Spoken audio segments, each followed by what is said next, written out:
Hi, this is Dan Brunton with the Intel Corporation, and I'll be giving you an overview of some changes that we've introduced in Intel Endpoint Management Assistant version 1.12. I'll be focusing on three things today.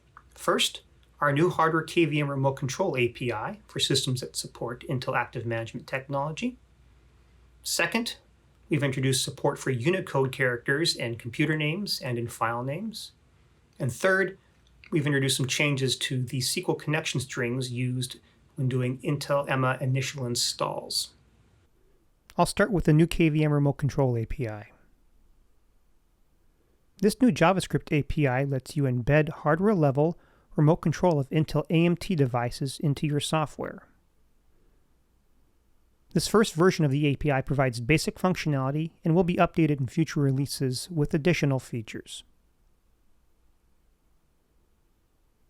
Next up is Unicode Support. Here I have an endpoint group with a mix of ASCII and Unicode named devices.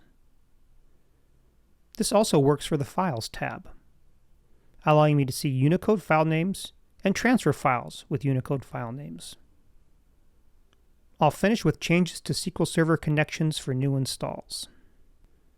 Beginning with Intel EMA 1.12, new installations will ask you to supply two credentials for the database. One set will be used for installation, and Intel EMA will use the other for accessing the database after installation. This is done based on the concept of separation of roles. You typically need more permissions to create a new database than you do to access it after. You can learn more about these changes I've mentioned here and others in our release notes, published with the Intel EMA download package. Thanks for watching.